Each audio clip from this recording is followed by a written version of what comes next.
प्राप्त होगी और जो अधिशेष को बेचकर जो वितरण कंपनियों को दिया जाएगा।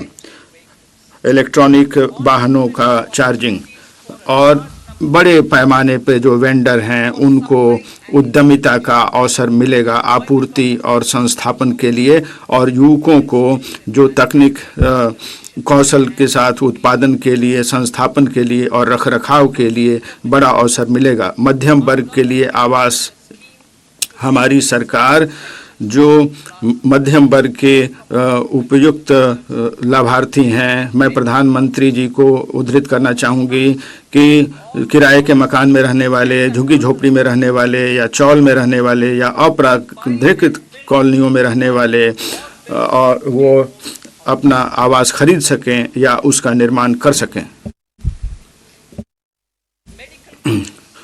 चिकित्सा महाविद्यालय, बहुत सारे युवा चाहते हैं कि वो डॉक्टर बने और वो बेहतर चिकित्सा सेवा के माध्यम से वो हमारे लोगों की सेवा करना चाहते हैं, और जो वर्तमान आधारभूत संरचना है उसका उपयोग करते हुए हम और अधिक चिकित्सा महाविद्यालय स्थापित करेंगे। एक समिति गठित की जाएगी और इसके बारे में उचित सिफारिश करेगी।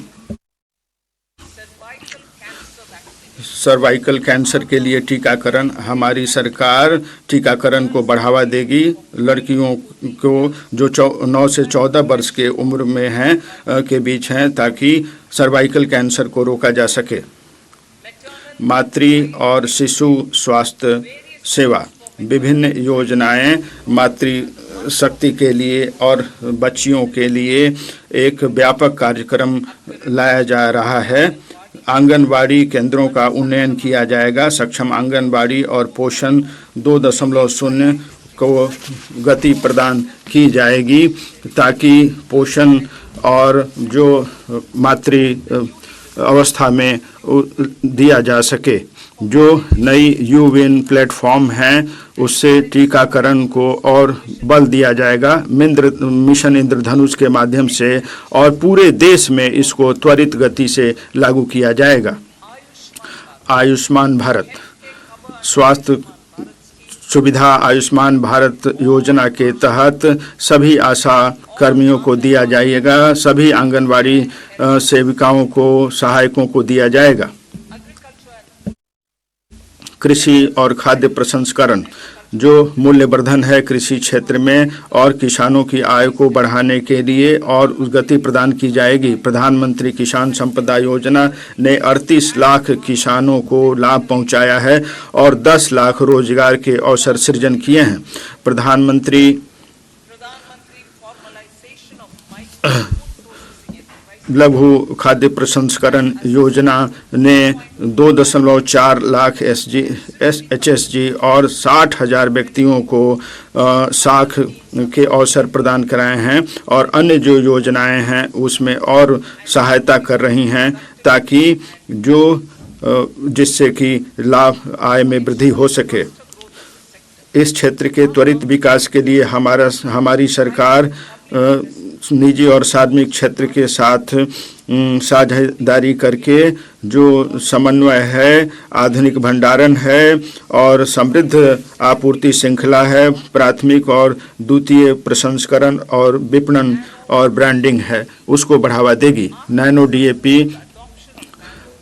नैनो यूरिया के सफल उपयोग के बाद नैनो DAP का उपयोग विभिन्न फसलों पर किया जाएगा और सभी एग्रो क्लाइमेटिक जोन में उसका विस्तार किया जाएगा। आत्मनिर्भर तेल अभियान जो 2022 में जो घोषणा की गई थी, एक रणनीति बनाई जाएगी जिससे आत्मनिर्भरता तेलहन के क्षेत्र में, जिसमें सरसों, मूंगफली, सेसम, सोयाबीन और सूरजमुखी शामिल है। इससे जो अनुसंधान को बढ़ावा दिया जाएगा और जो बाजार की मूल्यवर्धन है और इसमें बीमा भी शामिल होगा। दुग्ध विकास, जो दुग्ध किसान हैं उनको बढ़ावा दिया जाएगा और इसमें जो भारत दुनिया का सबसे बड़ा दुग्ध उत्पादक देश है। भारत दुनिया का सबसे बड़ा दुग्ध उत्पादक देश है, लेकिन देश में दुधारू पशुओं की दुग्ध उत्पादकता कम है।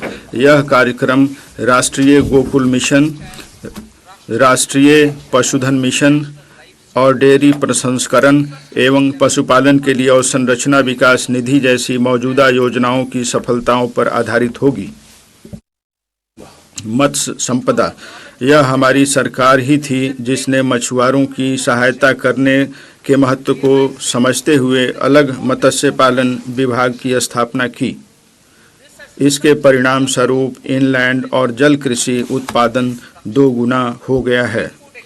वर्ष 2013-14 में सी फूड का निर्यात भी 2 गुना हो गया है। प्रधानमंत्री मत्स्य संपदा योजना के कार्यान्वयन को बढ़ावा दिया जाएगा, जिसके उद्देश्य इस प्रकार होंगे: जल कृषि उत्पादकता को प्रति हेक्टेयर मौजूदा 3 टन से बढ़ाकर 5 टन करना, निर्यात को 2 गुना बढ़ाकर 1 लाख करोड़ तक पहुंचाना और 3 निकट भविष्य में रोजगार के 55 लाख अवसरों का सृजन करना।